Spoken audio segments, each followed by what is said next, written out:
I mean, trust me, baby. Good evening, good evening, good evening. Welcome, welcome, welcome. It's once again the song. This is Brian H. Rap B. Williams. This is Hold My Best Sports on End of the Bench Media. Thank you for tapping in. Please do me a favor, hit that like, hit that share, and comment. Comment. If you come to this late, make sure you leave a comment. It really helps the network and the brand. Trust nothing with teeth. That's the name. That's the theme of the show this evening. I trust nothing with teeth. Now, this is the situation. We're going to talk about a little sports. I'm going to turn the volume down on my phone just in case one of my friends call and see if, hey, this, that, me, because I always get somebody say, hey, are you on now? Then you receive a notification. But anyway, thank you for tuning in. We're going to do a little bit of this, a little bit of that. We're going to talk a little bit of sports. And I ain't here for a long time, but I am here for a good time. Bear Down is the name of the episode.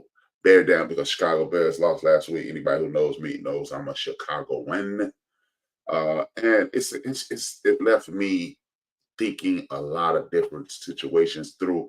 I'm going to offer those things at the end of the show, so stay tuned. Or if you're watching late, fast forward to the end. If you're a Bear fan, then hit that like, hit that share, comment, say that was stupid, that was dope, or whatever you want to call it. Or I'm dope, or you can give me all the compliments you want. I need flowers too. But what I'm gonna do today is we're gonna talk a little football. We're gonna talk a lot of football. We're gonna talk primarily football. The beginning of the football season, I think it's coming up is week 4 of the college football season, week 3 of the NFL season. We got WNBA playoffs pending, Major League Baseball pending, and we're gonna give people their flowers while they're here. Now, with that being said, I want to tap into a piece of the sports lexicon that everybody loves, everybody things they know about, everybody's passionate about. It's the college football season. College football season is in full swing. It is one of the most exciting seasons in the history of the world. You got people attached to this who are never going to play again. This is their last season playing football in their life. They're going to go on to careers. You got dreams being fulfilled. You got NIL, name, image, and likeness being fulfilled. You got classmates, you got friends. It's a beautiful situation. And it's a lot of money on the line.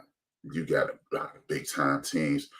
One of the things that shocked me, well, not shocked me, but it is a pleasant surprise. I'm not a University of Texas fan, but it is good to see the University of Texas Longhorn with Steve Sarkisian back on top. This is one of the greatest redemption stories in the history of sports. Steve Sarkisian he was handed a few jobs. He had some alcohol issues, and he hit the reset button, took a step back. Him and his wife got their life. He got his life together with the help of his wife. He's back on top. So salute to the head coach at the University of Texas, Steve Sarkisian. Great comeback, and the man, his kick game is on point. So and he said his wife dresses him. So that's what's up. With that being said, it is an interesting landscape. The playoffs have been expanded. A lot of people said, oh, this is too much. It's not enough. It's this. So it's always going to be that conversation. And I like the fact that conversation exists. That conversation exists for great reasons. So basically, I can have something to talk about. A lot of people, and that's what I'm going to get in at the end. Well, that's not going to be part of the end of the show. A lot of people don't understand this is big business. This is big money. And it is a production. And that is the theme of the show. The production of the sport, the practice, the game plan, the intelligence that it takes, the intelligence that you must surround yourself with to put this production together. Are all of these entities doing their very best to win? When you're looking at college institutions, I do believe that's the best example of competition in American sports today, because it's so many emotions tied into it. It's so many things on the line. It's so much pride. It's the fact that you're wearing t-shirts, hats, underwear, your degree is attached to this, or your debt is attached to this. A lot of us, our debt's attached to it. Even I don't represent the school that I graduated from. You'll never see me in any of that stuff, but never mind. But it is going to be a very interesting college football season. At the top of the food chain is, as usual, the University of Georgia. You got Ohio State, Alabama, the usual suspects. But one of the unusual suspects, God rest his soul of his father, the head coach of Ole Miss. Ole Miss has come from nowhere. Nobody saw Ole Miss coming. They've been on the come up for a few years, and we kept saying, yeah, Monty Kippen, rest in peace. I'm sorry to say his name. But his son has this program on point. You got Tennessee on point. University of Missouri, they always show real make a good show in September. By the time Thanksgiving around, we don't really hear about a whole lot about University. But one of my favorite situations that was turned around is the University of Miami. I do believe when places like USC, Penn State, Alabama, Texas, and the University of Miami are on point. College football is at its best. So it's awesome to see my Twitter buddy. He's not an actual friend, but he's my Twitter friend, Luther Campbell. I call him Uncle Luke. He ain't uncle to me, and we real close in age, so he ain't uncle to me. But Uncle Luke and his Miami Hurricanes, that is unofficially the blackest school in America, even though a whole lot of black people don't go there. But in the '80s, they took the whole world by storm with Howard Snellenberger, Jimmy Johnson, Dennis Erickson, and a host of other coaches to win. I think about over the last 40 years, they've won like 8 national championships. They put in a bunch of Hall of Famers in. They had the hood bravado. So somehow, some way, the United States of America, Black United States of America, we've adopted the University of Miami. So it's always good to see them at the top. Then you have your usual suspects again, uh, uh, USC, Penn State, and things of that nature. But I really want to talk about the top of the food chain, the bottom of the food chain. This is a direct indicator of winning covers everything. The university, Florida State University, another team that a lot of people in the hood adopted because of Prime and other people, to, Terry Vanover and those personalities, Marvin Jones, all those guys that were there in the late '80s, early '90s, so forth and so on. This was a wonderful institution, and whether people want to even talk about it or not, it show you how the news cycle covers up what they want to talk about, and then they put everything in front of you that they really do want to talk about. Coach Prime would not be at the University of Colorado had Florida State not hired the very coach that they had. They hired this guy. He had a boatload of talent. They put a whole lot of money into him, and he has flopped miserably, and nobody's talking about it. Everybody's saying, well, Florida State is down this year because they had a very good and an up year last year. Yeah, that's the difference in being a great coach and a consistent coach and a coach who's put in place. It looks like the Florida State coach is put in place because we're looking at a situation to whereas if he wasn't put in place, why is it 3 out of the last 4 years that team has flat out sucked? They have not lived up to the talent pool that they're swimming in, and nobody's talking about it. Well, it was this, and remember now people want to bring up because see, Florida State is one of those schools that if you really want to put yourself on the map, ask the guy who's raking down all that money at Texas A&M if Florida State is a destination program. Definitely it is. And Prime wanted that job. He won't say it out loud now. Nobody even talks about it because he's going to make the University of Colorado. He's making them a boatload of money. And I'll get back to Prime in a second. The coach at Florida State needs to be terminated at the end of the season. He is failing them miserably. This was supposed to be their redemption season. They were supposed to be just like the University of Miami, and nobody's talking about them because they got cheated because their best player got hurt and he blew out his knee. And see, that's the problem with this. Yeah, that's why you need to expand the system. They complain so much that the system was expanded. And guess what? He's come out, and I think they're 0-3, and he has laid the biggest egg in the history of the world. I don't want to hear about circumstances. I don't hear about anything because when you're a great coach, or if you're a coach in this college era and you can get players to come and you got Florida State, do you know how easy it is to get a young man to leave a junior college or sitting on the bench at another big university and say, hey, man, come help us redeem ourselves. We're the school that bought you Prime. We're the school that bought you Ward Dunn. We're the school that bought you a whole bunch of your favorite NFL players and your father's favorite NFL players, and you tap into the parents and you bring Florida State back, not to mention outside of Texas, Alabama, Texas, Alabama, and Georgia, and California, other 47 states. Florida is right up there in regards to talent. Some of your favorite ball players in the history of football have come out of that peninsula called Florida.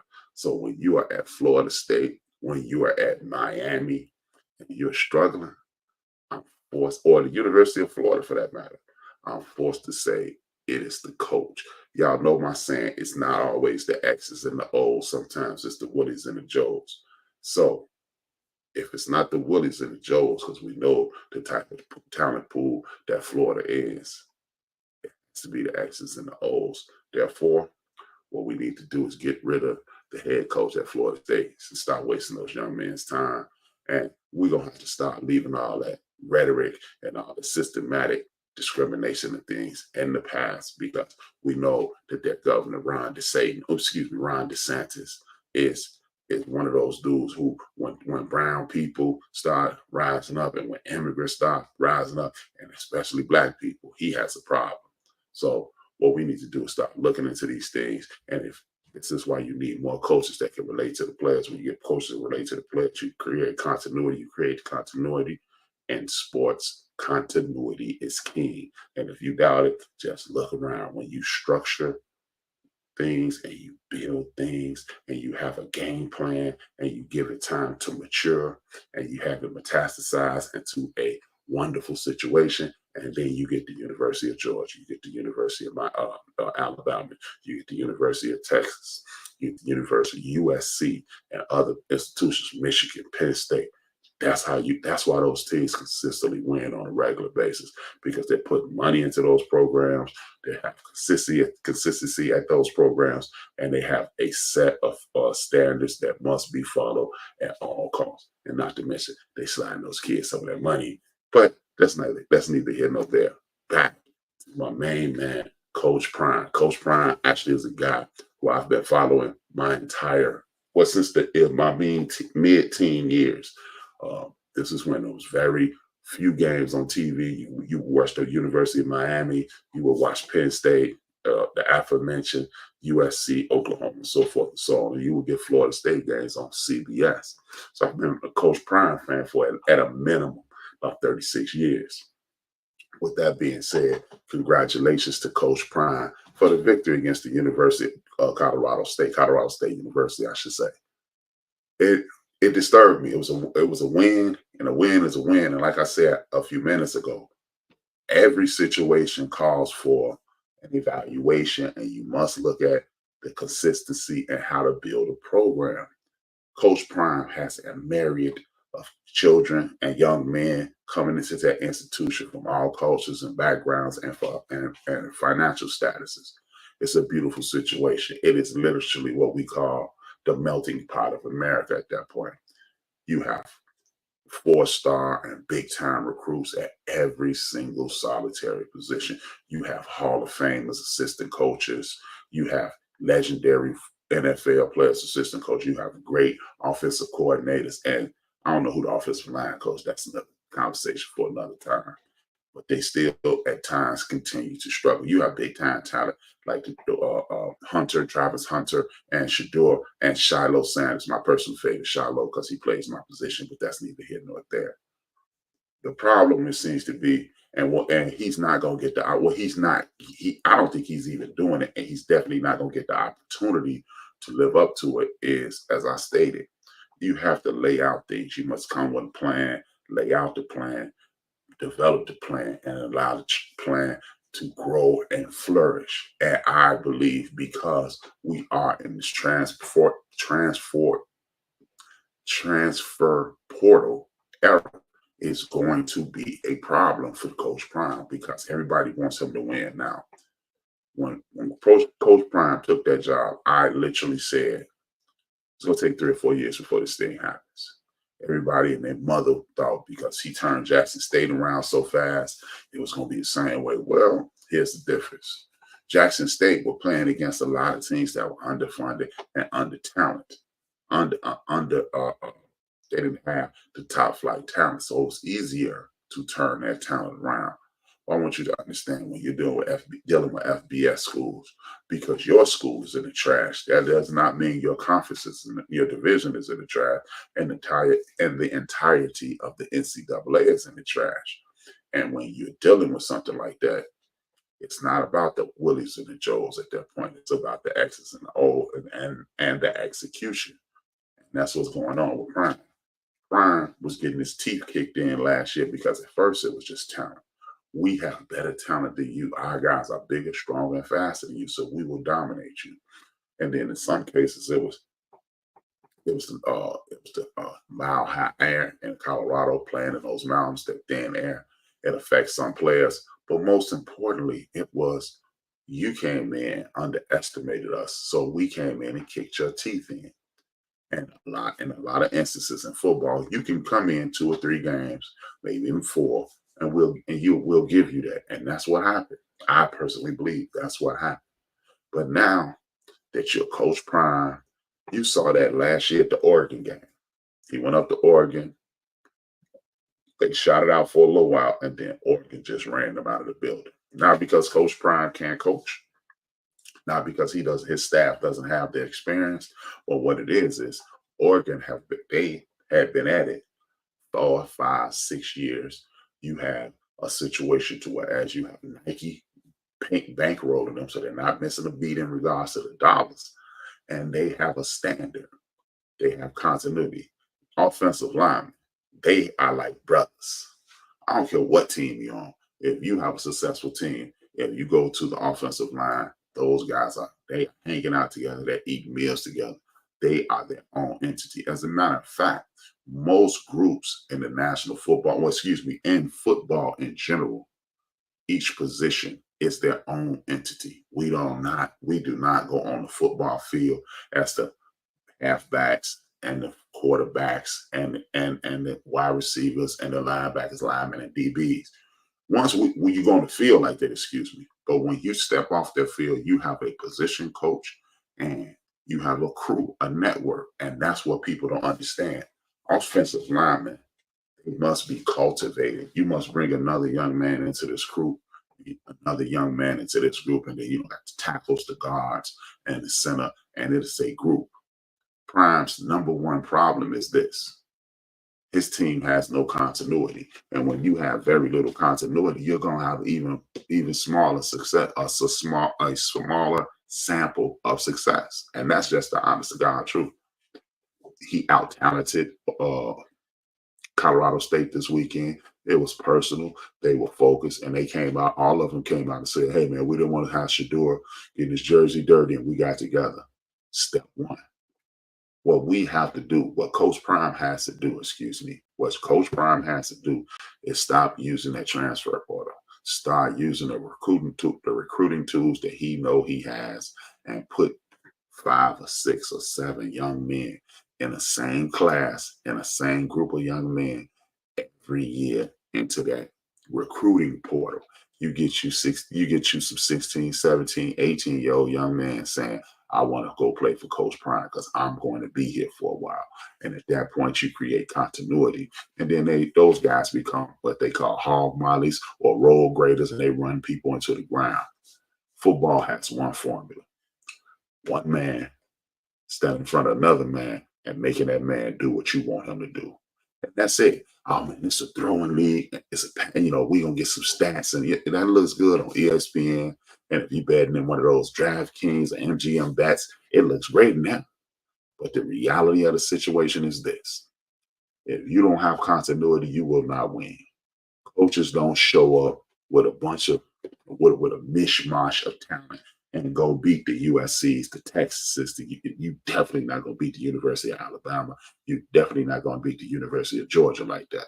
So I'm gonna need my man Prime to do 2 things: start recruiting a little harder and stay out of the transfer portal, and create a pipeline from every inner city and every state in the United States of America, and also use that transfer portal to fit in pieces that you don't have. You can put in 1 offensive lineman.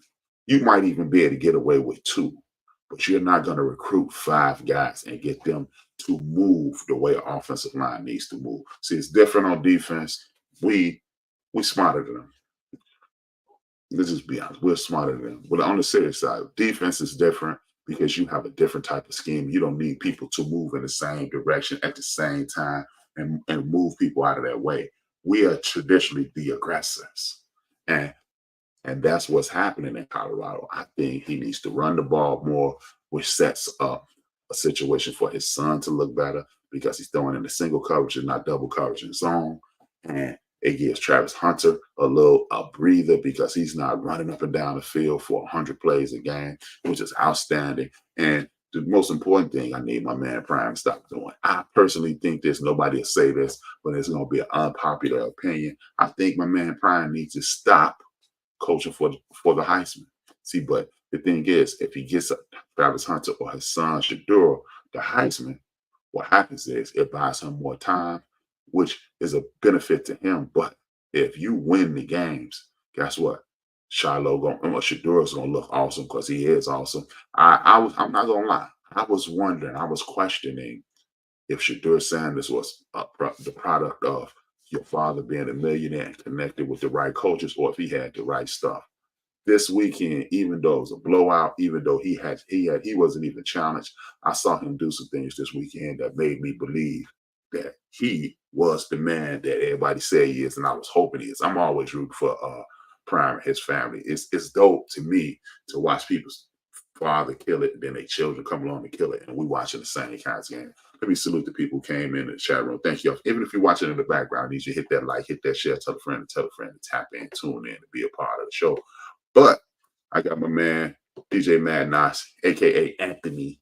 He's in the building. Good to see you, Knox, man. Thanks, man. I've been watching on the back plays. You know, I got a different schedule now. I got my man Ray Kev. I got my sister Denise. Denise, if you know me, you're gonna get something from me in the text. I need y'all to support my sister Denise in the band in Alabama.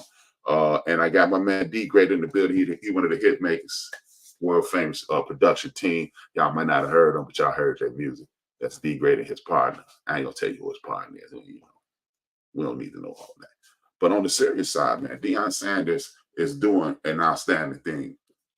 What I like about Deion more than anything, more than the prime, more than the coach prime, more than the bravado, he actually loves those children.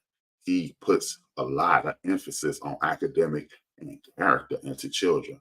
And he defeats that narrative that young people don't want to ... I don't like that narrative. And I'll never support that narrative because, especially to the young people in our community, you cannot, as I say on my show, I'm going to say it tomorrow. You know, y'all know the Build and Destroy show every Tuesday, 6 p.m. Central Standard Time, where you can catch it 24 hours a day, 7 days a week on YouTube, or I prefer you go to www.theendofthebench.com, www.theendofthebench.com. Watch it continue to help me and my products grow. Support you, man. Support me, support me, support me at all times. Make Black America great again. Green, black, and red, not just red though. But on the serious side, this is what I want you to understand. Deion Sanders is the beacon of excellence. He's getting a bunch of big time people to do big time things, and if the more he succeeds, it is a leg up for our community and the coaches who want to be big time coaches at the Penn State, University of Illinois, University of Indiana, all those schools in Texas, all those schools in Florida, and so forth and so on. We must support him. So and put money, put eyes on the TV and continue to support him at all costs. It used to be it was almost a mandate that we did that. We got away from that. So let's get into that. Let's stay into that. Let's get involved, get into it. Hit that like, hit that share. Thank you again. But like I said, man, this is gonna be an interesting season. So look, we're almost halfway through. Believe it or not, it's September, and we're almost halfway through the college football season. So salute to the college football players. Shadur Sanders and Travis Hunter, if you ask me, they are number one and number two in the Heisman chase. I'm going to put Travis Hunter number one. Anytime you're playing both sides of the ball, and the thing is, it's easy to say he's playing both sides of the ball. It's like my man Charles Wilson did. Charles Wilson was sparingly playing wide receiver. He would run punts back, and that helped him over the top. But he was primarily a defensive back. He was primarily a cornerback, arguably the best cornerback of his generation. The thing is, when you look at Travis Hunter, this dude is a throwback player. He is a throwback player to black and white TV.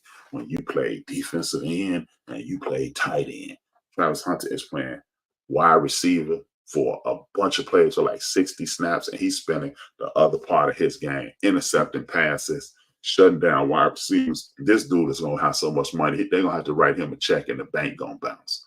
Shout out to Travis Hunter, and he seems to be a cool young man. And shout out to Deion Sanders for putting him up under his wing and putting him in the best possible situation. It's something that I truly enjoy about Prime.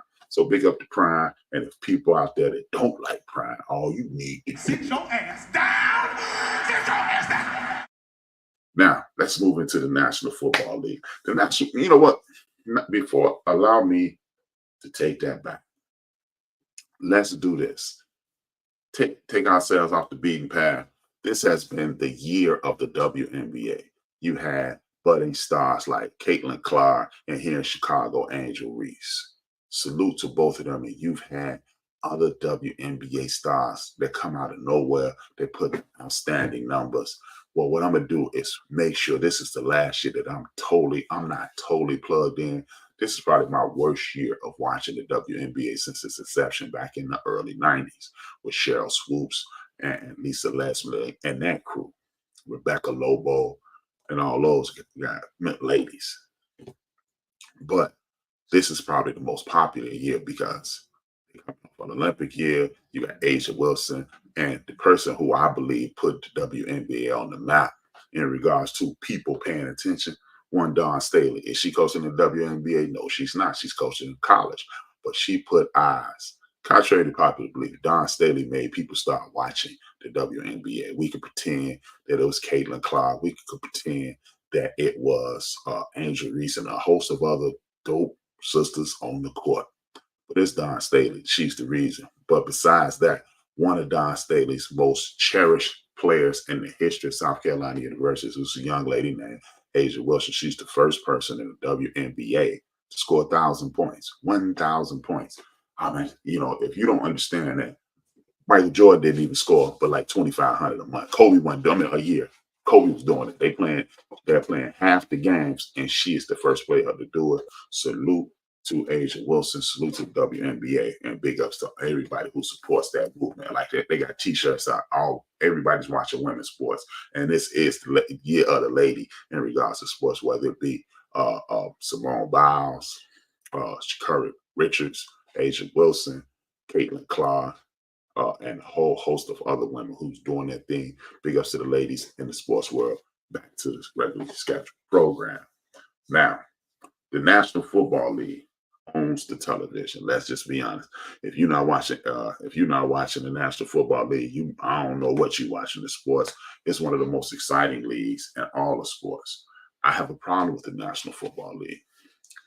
The problem I have with the National Football League is a question I want to ask, actually. It's the National Football League, the WWE. A lot of people will question it, like, it couldn't possibly be fixed, But for years, 54 years old, for years I've heard, for at least 40 years. So when I was 14, I started hearing it. Probably started hearing it before then. Oh, that was fixed. That's fixed. That game is fixed. Are the games fixed? The question is, are the games fixed, or are we watching WWE style football? Thank you, Jungle Brother. Thank you for tapping in. Warren, excuse me. It's the it's the NFL, WWE football. That's the real question I have. It's the NFL, WWE. Nobody's ever told us that this wasn't fixed. We just assumed that it was competition. We grew up playing football, basketball, baseball. We played in high school. We played in college. We watched college. We played in pickups and intramurals. We played in the park. So we just assumed everybody was competing as hard as us. I got my man Big P in the building. Good to see you, Pete. Thanks for the support. We just assumed that it was not scripted. And then you watch games, you can tell. Like I watched my man from the barbershop, me and him interact on Twitter a lot, Trey from the barbershop. And one of the things he said, did the Kansas City Chiefs have the refs in their back pocket. And it just made me think, are they in their back pocket or is that just part of the script? See, it's easy to create drama and make everybody pay attention. And if you create drama, you got everybody paying attention, you make the money. If you create drama and you got everybody paying attention and you making the money, do you really care if it's scripted? It's just an awful interesting situation that you have people who've amassed enough, a large enough fortune to give somebody $1 billion plus, and you can't find an adequate manager. Can't find an adequate team president. You can't find an adequate uh, general manager. You can't find an adequate head coach and the coaching staff. Trying to understand how that's possible because when you amass that money, you didn't hit the lottery and didn't get enough money to buy the Washington Commanders or any of these other teams in the league, and you got a bunch of people, smart people with you. And part of making money is finding the person, the CEO, the CFO, the general manager, the vice president, the general managers, and things of that nature. And you have the greatest staffs in the history of the world. And you're running these multi-billion-dollar corporations. But when it comes to sports, it's a tricky situation. How is it a tricky situation? Everybody knows who's good at this job. And it is not rocket science to be good at this job. I just want to know. I got a lot of people in the chat room. Do y'all believe we're watching WWE football? Because it's awful strange that when you look at the Cowboys and you look at the Giants for here in Chicago, any of the teams in California, let's go for Rams and one or two of the teams in Florida. Why is it that you're a multi-billion-dollar corporation? Good CRC, multi-billion-dollar corporation, but you can't find the means to find good management. You can find a guy under a rock in a state that nobody's ever found a football player, and he come to the league and tear the league up, but you can't find a coach. You can't find a talent evaluator. But these other teams, are we to believe that the New York Giants are the greatest talent source base in the history of the world, or the Cowboys are the greatest talent searchers in it? They got Ed McMahon and who's got talent, the people that's running that's who's running the Cowboys and the Giants and the other teams that continue to win? Or is it just a script to get us to watch? Look, football will never change. It will never change. Again, as I stated at the top of the program, football is one man making another man bend to his will. And when you do that, you win. It's a passing league, not H-Rap. So you got to understand. Do I really have to understand? Because every time I turn around, it's a passing league, H-Rap. See, it ain't like back in the day. But the team with the best rushing stats consistently win the Super Bowl. Kansas City Chiefs. Let's talk about the Chiefs. Kansas City Chiefs, one of the greatest teams in the last 5 years, if not the best team in the last 5 years. That Patriot dynasty ended and the Kansas City Chief dynasty was born. Right in the middle of America. Let me see. The fans come regardless. Exactly. The fans come regardless. So the fans come to WWE. And we knew Hulk Hogan was going to win. In the 80s, we knew Hulk Hogan was going to win. He was going to beat Andre the Giant. He was going to beat Big John Studd. We were glued to that TV, and it's people glued to inside those stadiums right now to watch. What is it? WrestleMania, probably 40 at this point. It's just a situation. Is it a situation? Let's get into this. I love the entertainment part of MSA, but I'm sorry if I ever find out things are predetermined. I'm out.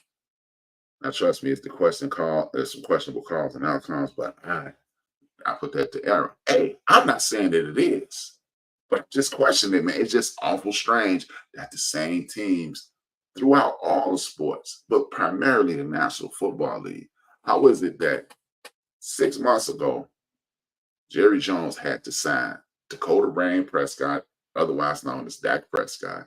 He had to sign Michael Parsons, and he had to sign CeeDee Lamb. 2 of those 3 guys have been signed to extensions. One of them hasn't. One of those guys has not. But we haven't heard anything about Michael Parsons' contract. And all of a sudden, the Cowboys were woefully over the top when it came to the salary cap. And now nobody's talking about the salary cap. And Dak Prescott is the highest paid quarterback in the history of the National Football League. And CD Lamb is one of the highest paid wide receivers. And we ain't talking salary cap no more, but we still talk about the Dallas Cowboys and their relevance. I just want to know. I mean, what do I say about the Chiefs? What I say about the Chiefs is they're a grassroots organization. It seems they continues to figure out ways to win. But you also have the pundits on the internet, on Twitter, on TikTok, and all these places that keep showing what the Chiefs are getting these questionable calls. That's what made me go, are we watching WWE or are we watching real football, not college football? Maybe it's naivete. Maybe I'm just so in love with the college game, which I am. I do embrace the college game far more than I embrace the pro game. But it seems to be a little more authentic over there. And then they got a little WWE over there too, because all of a sudden, hey, let's go back to 1992. Team I was rooting for with Charlie Ward and the Florida State Seminoles, Marvin Jones, Charlie Ward, Tamarick Vanover, and that crew right there. Like, they would kill Peter Ward. I think Peter Ward came on a little later, but that crew. And then they played Nebraska. Nebraska won the game, and all of a sudden, holding, and then first they get to kick that field goal. I was rooting for Florida State at the time, so that was the team that I wanted to win. So, hey, I ain't care. But as I look back in hindsight, was it set up? I don't know. I don't know, P. It's just an interesting situation. Uh, I just want you to mention about the dynasty. Oh, they're building a dynasty. Is it time for Kansas City to come back? It's just, I mean, you got Patrick Mahomes.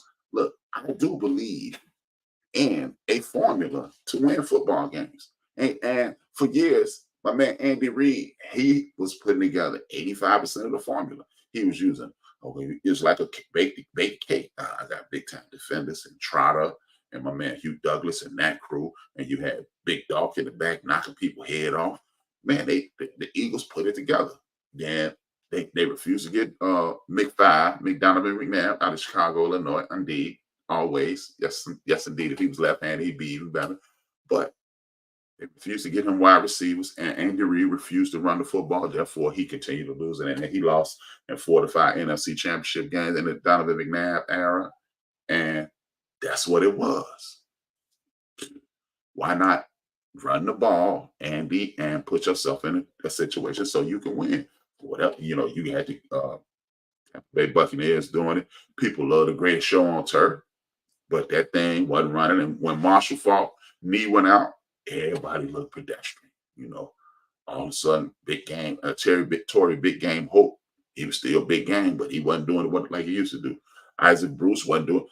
Kurt Warner, two of those 3 guys, or 3 of those 4 guys are in the Hall of Fame. Big game needs to be in there, but when that thing, so it's a formula. I would believe you run to win, you throw to score will always be my mantra. That's the mantra.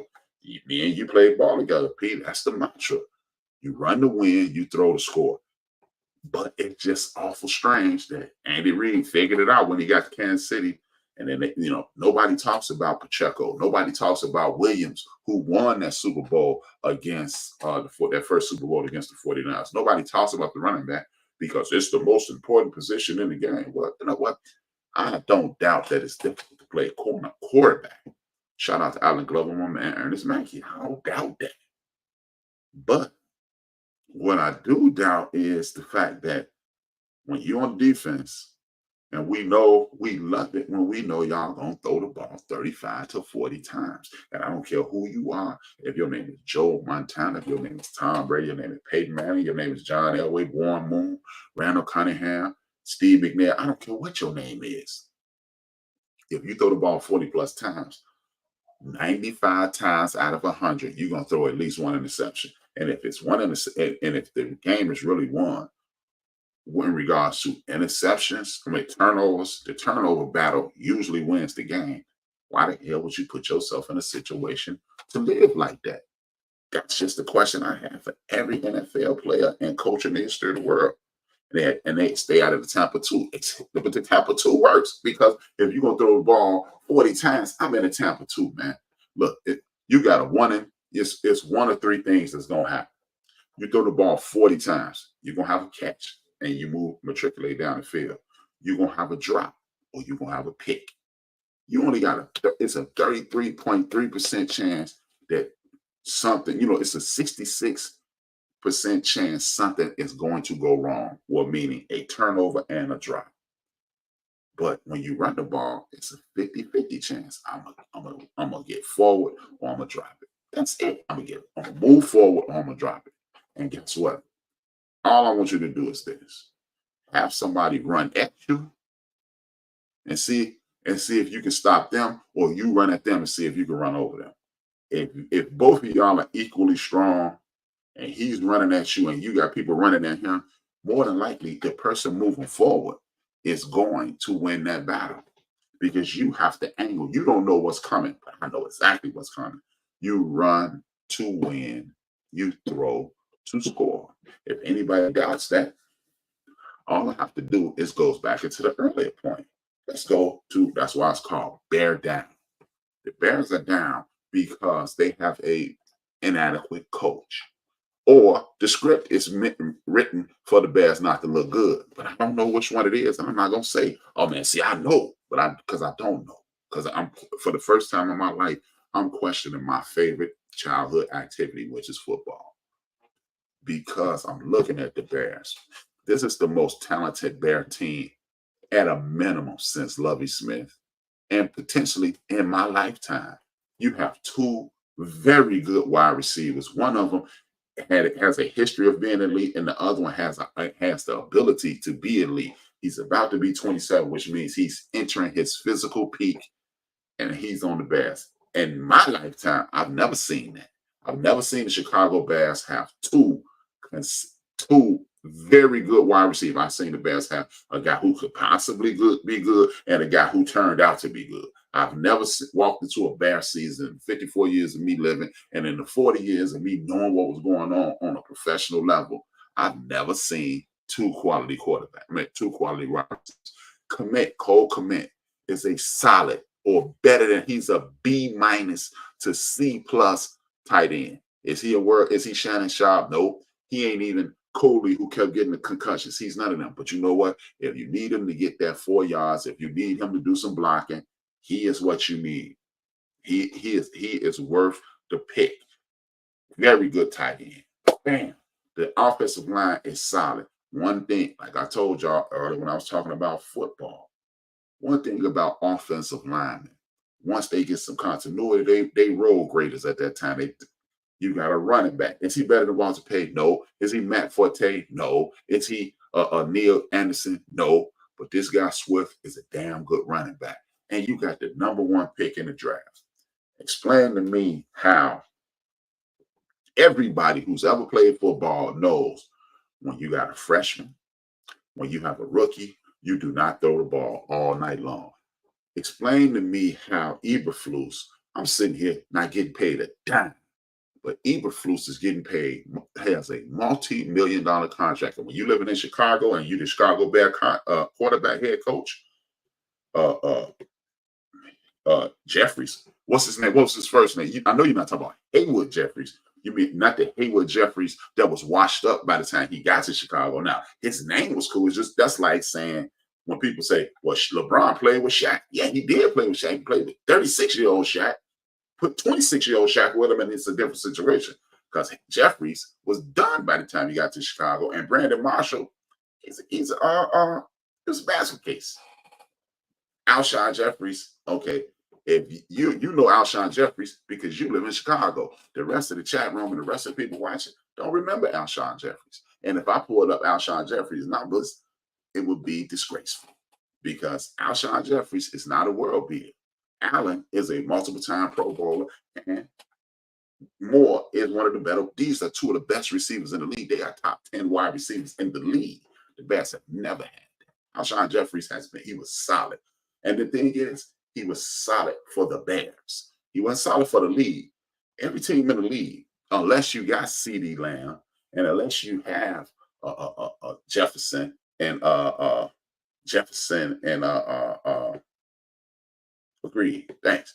Unless you had Jefferson or Chase or one of these, or Tyreek Hill or one of these big time backs, you will put Moore or Allen on your team. period. And it's not an attack. People get in their feelings when I talk. So, and I know but I don't want people, oh man, he yelling at his listeners. No, I'm just telling the truth. Everybody in the world knows, these are world beater wide receivers. So you got the number one pick in the draft. You just revamped the offensive line. They're not the best offensive line, but they're built continuity. And you're down 3 points. You throw out 3 to 6 points the entirety of the game, and you throw the ball 35 times. Excuse me, I just looked at my sheet. You threw the ball 37 times.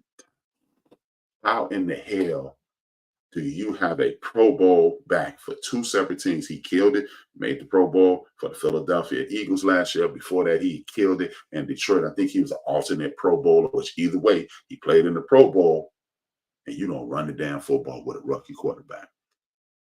Everybody that I've ever known to talk and play or watch football knows it takes about 4 to 6 weeks to catch up to the NFL speed. So what you're going to do, you are a man paid to do this. So why in the hell are you not running the football? And guess what? Running the football is not you don't have to be Barry Sanders. You don't have to be Marshall Faulk.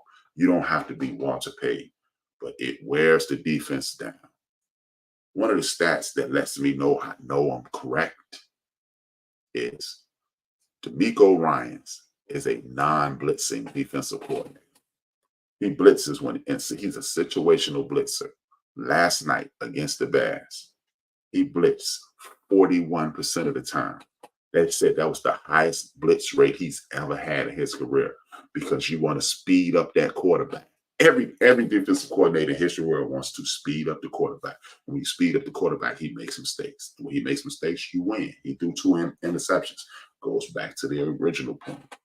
When you are in the National Football League or in football, if you throw the ball 40 plus times, you will throw an interception. Just imagine if my man don't throw those 2 interceptions, they lose by 3, they turn those into 6 points, the Bears win. But stop asking a rookie to do the job of a veteran. And you foolish Chicagoans, yeah, all my neighbors and bitter friends and ladies and gentlemen, haters and bitter friends in Chicago, you damn fools need to learn how to watch football. The Bears don't suck. The coach does. And to lose to the Houston Texans, a playoff team who won a playoff game last year, if you actually watch football, you would understand that this dude is playing at a clip at the same clip Peyton Manning was playing at. But guess what? Peyton Manning didn't have a victory in his first 2 games. And Peyton Manning set the interception record his rookie year. So I'm going to need you guys to relax. Find you something else to do and stop talking about things you don't know about. And better yet, I need you better shut your white mouth. I'm not kidding you.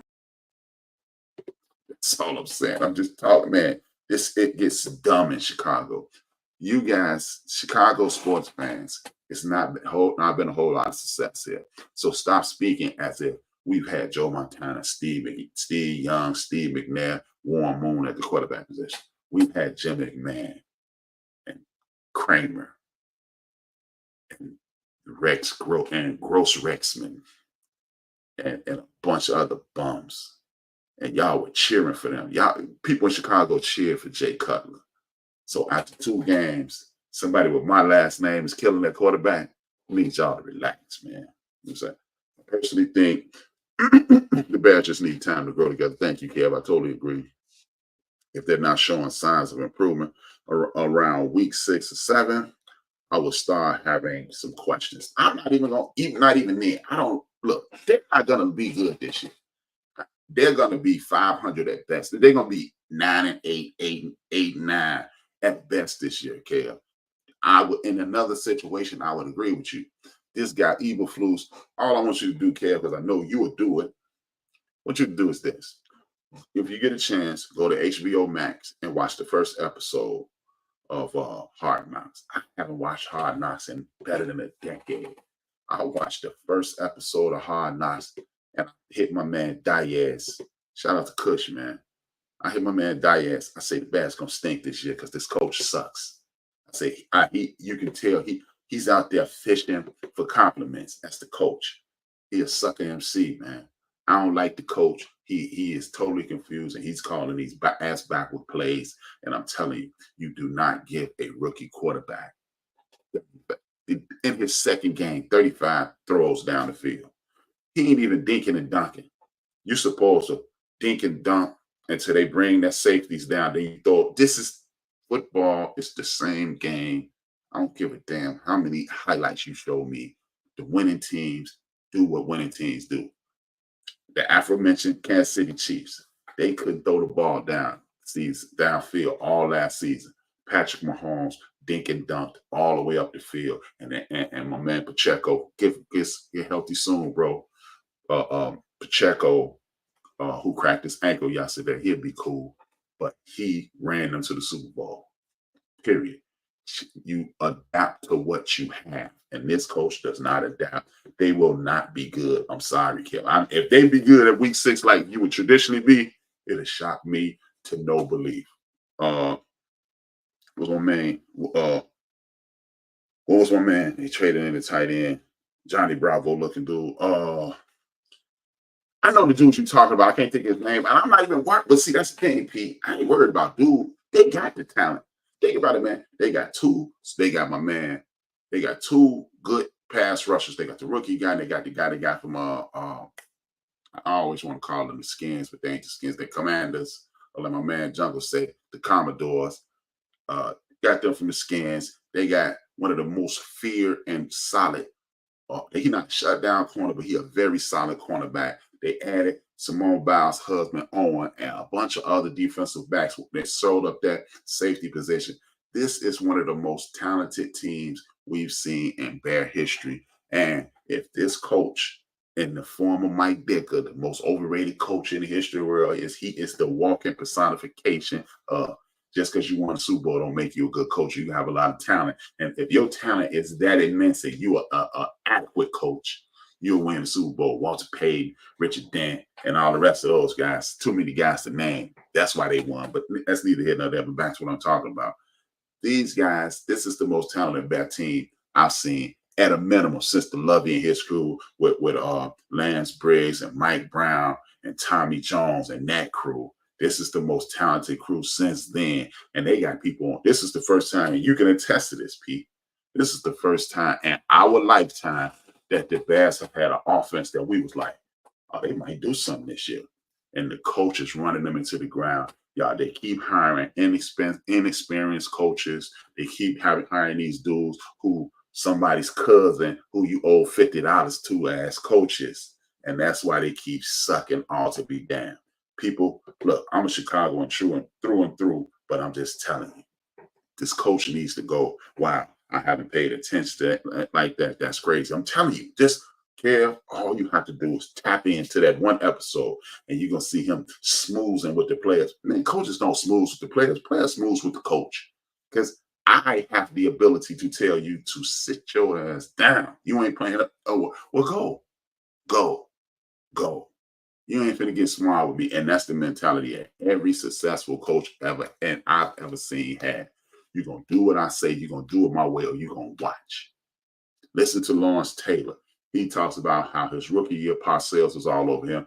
And he said, look, I can't do it. Just bench me then. And then Parcells told him, look, we're going to do it your way. And if you make a mistake, you on the bench. We've seen Parcells do a chapter book in verse. We see Jimmy Johnson do it. We've seen everybody who's successful make the players respect them. You see, you're a Raider fan. I'm a Raider fan as well. You've seen AP doing it right now. You must respect the coach. I don't care if you know all the X's and the O's and you know all this. Can I look you in the face and think and have confidence in you? I don't see that in Bears players. I feel you. I keep trying to get they keep getting these coaches. Yeah, these coaches suck in Chicago. That's why the Bears suck. Eric Bieniemy could get exactly, because Eric Bieniemy does not play games. They go to Washington talking about he too hard on them. Give me that coach. Give me a dude who played in the league, who knows what it takes. And even if you haven't played in the league, but you know how to coach and you know the psyche of other men. It is clear. Look, if you don't believe what I'm saying, I'm just going to run through a couple of situations for you yesterday. And then you tell me if I'm right. You got Faker Will fell down there in Tampa. and you got he going up against Jason Goff. Now, a couple of overrated scrub quarterbacks, but here's the difference. Jason Goff, one of the better teams in the league, they let him play. They let him throw the ball 55 times for 300 yards. And guess what he lost to? This is what he lost to. Faker will fail.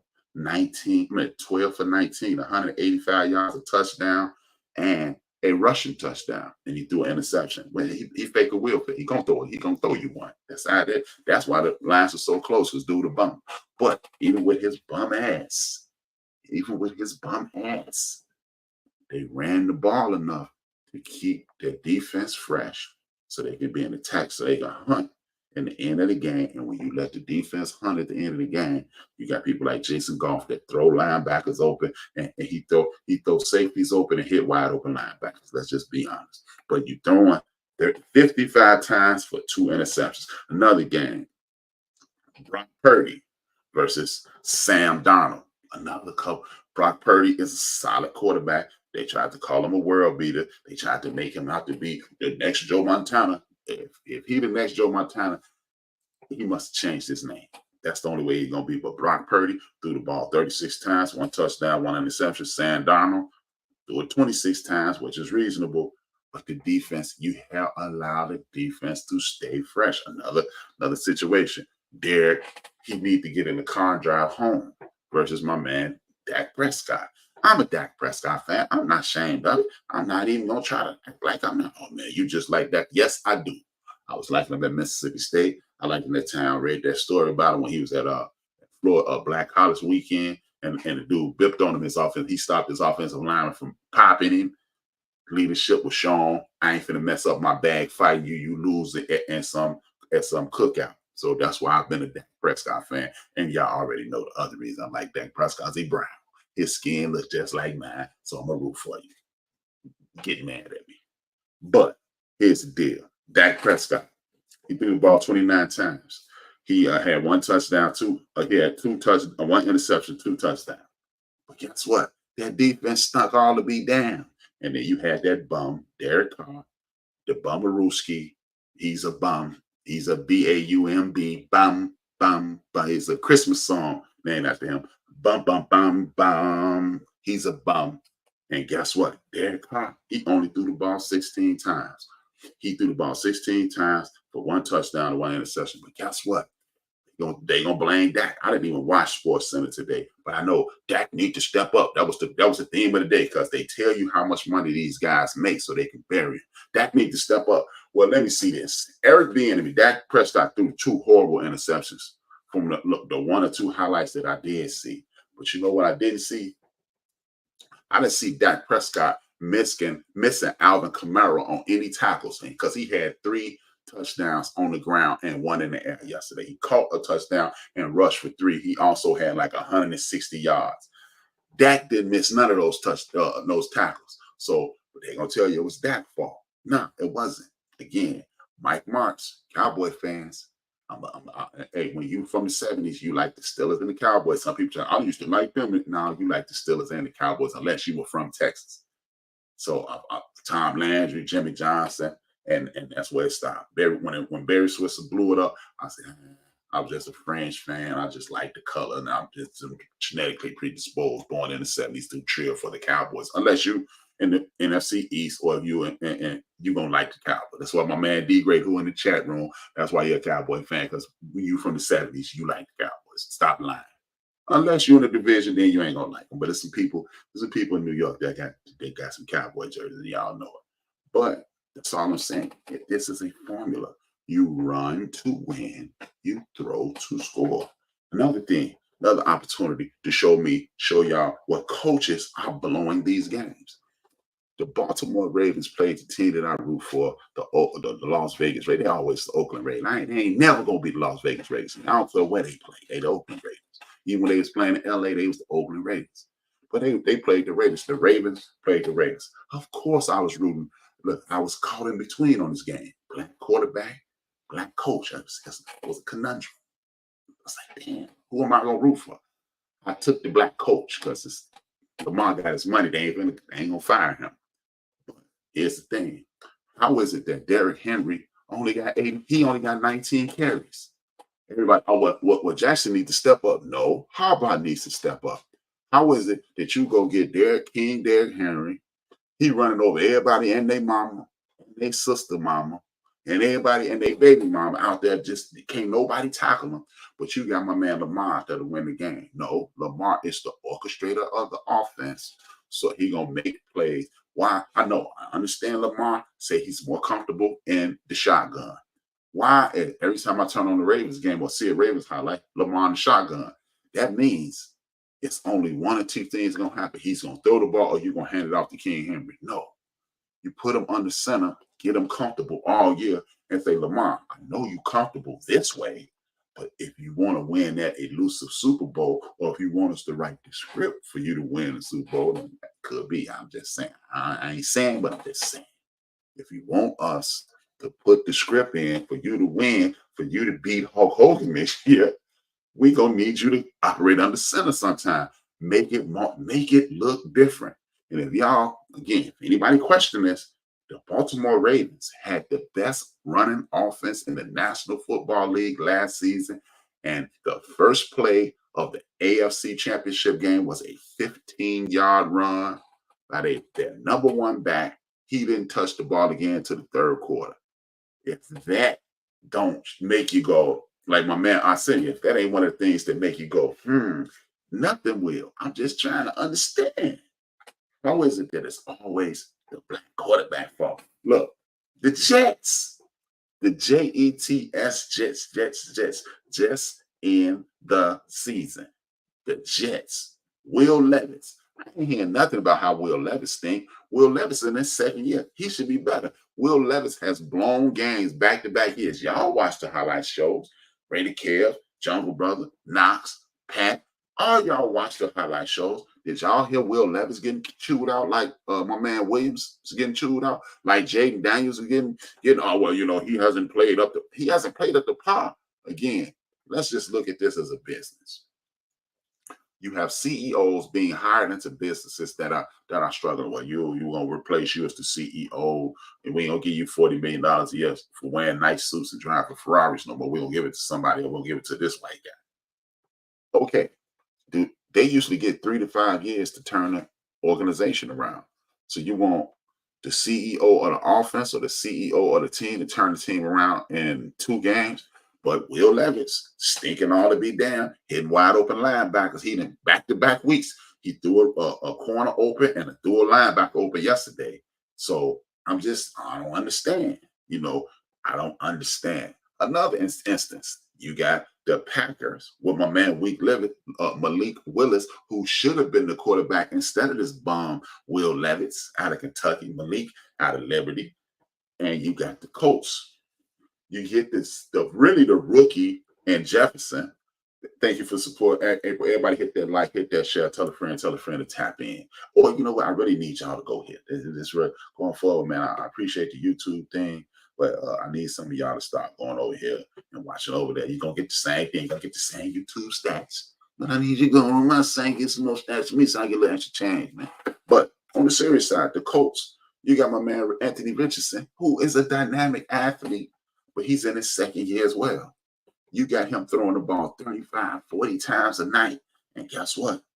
My man Malik Willis, and they gave it to Josh Jacobs. This is the difference in a coach who's knowing what's going on. The Packers coach clearly knows what's going on. I got a second-year quarterback who hasn't played a lot.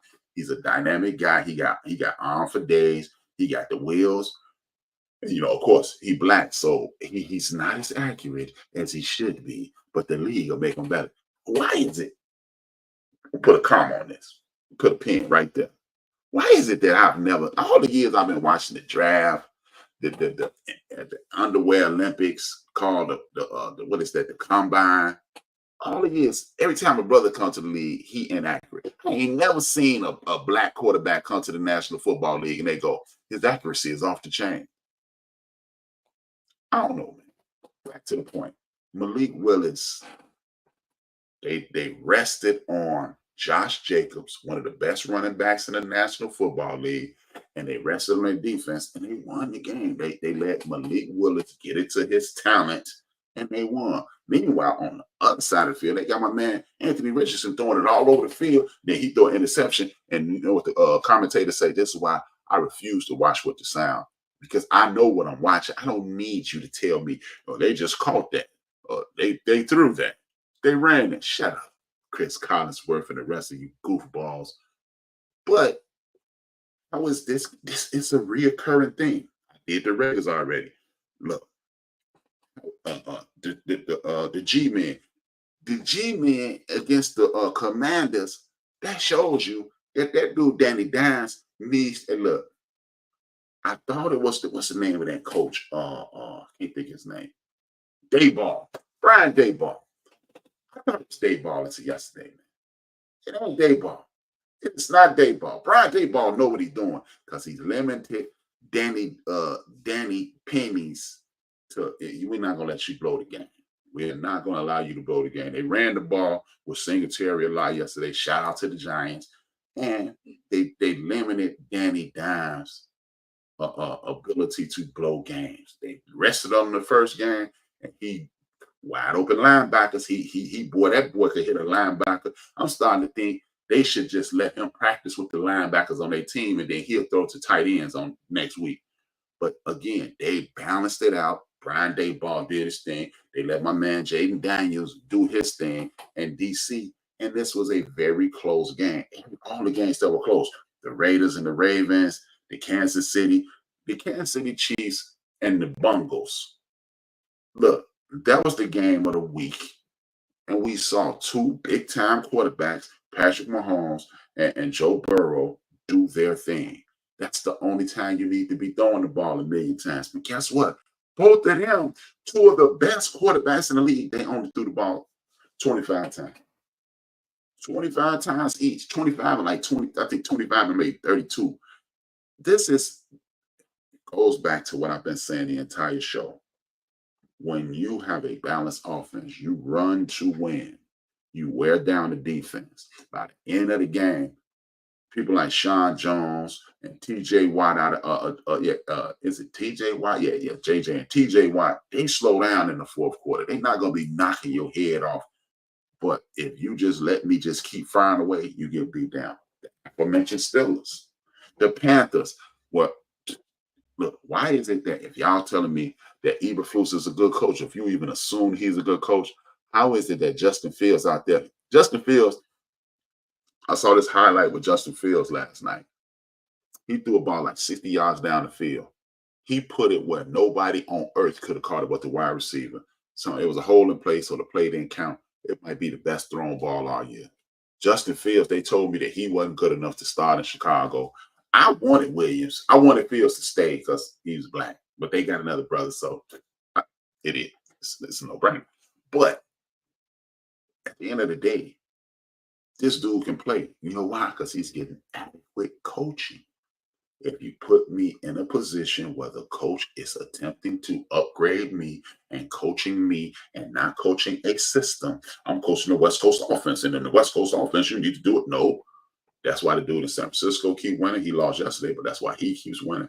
That's why Mike Tomlin keeps winning. I don't care what you can't do. I need to coach you what you can do. Of course, we have a game plan, but we have a game plan in accordance to what you do well, not in accordance to what we want you to do. This is why I question it.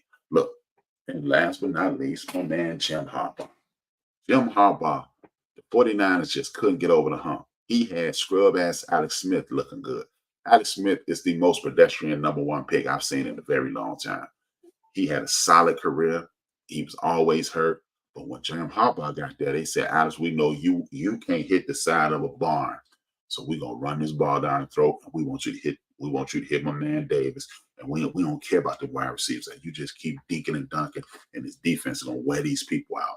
And then when he got Colin Kaepernick, he started slinging it all over the field. He said, Kaepernick, you run when you deem it necessary. That is a coach. A coach, just like a film director, WWE, NFL, and a coach coaches the players' abilities. A leader coaches individuals to be the best that they can be. A lot of these other coaches in the National Football Leagues, they coach in game plans, and that's why they stink every year. Or as I stated, could it be, it might be, it could be a situation to whereas the NFL is really the WWE, and Brady Kev gonna have to find his favorite thing to do.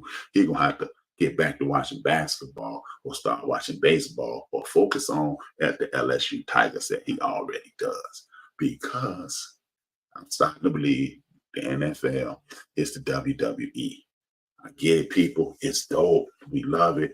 The NFL, yeah, go, yeah, all that, man. But I'm just letting you know. I ain't saying. I'm just saying.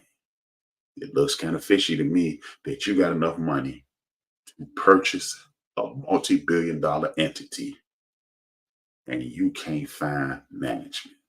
Lee Iacocca is only reason, if you're for a certain age, you know the name Lee Iacocca, is because you fixed Chrysler.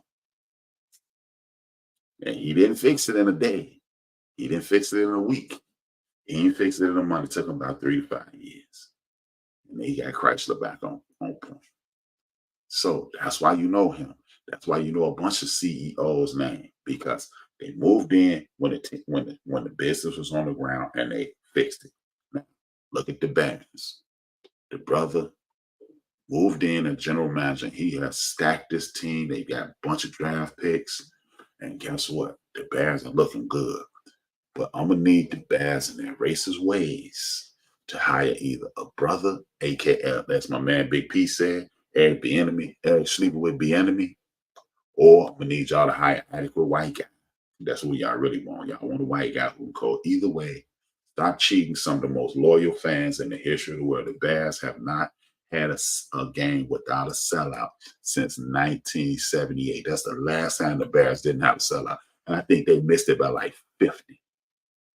If I'm not mistaken, it was like 50 people short of a sellout. If you can have a situation like that, there's no way in hell, there's no way in the entire hell that the Bears fans and other Chicagoans should have had a situation to whereas they haven't had a Super Bowl championship in this city in 38 years. Well, that's about it for you, boy. I really appreciate y'all tapping in. Tap in tomorrow where I'm going to talk about the brutality of the police. I'm going to talk about what we need to do as a community to combat these things, and how, unpopular opinion, I'm starting to not have faith in this. Well, it is a popular opinion. We don't need faith in the system. We need faith in ourselves. And what we can do to reestablish the faith in ourselves. Stop looking at our young people as if they're worthless because they see things different than you. At some point, we're going to have to support them as the same way you just supported me. With that being said, see you at 6 p.m. tomorrow Central Standard Time. Tap in. If you come in late when I'm off there, do me a favor. Even if you're here now, if I'm off there, hit that like, hit that share, put something in the comments. Like, dislike, disagree, embrace it. See y'all at another time. This is H-Rock B. This Hold My Beer on End of the Bench Media. 2 fingers, 1 word. I'm out. Jesus. I mean.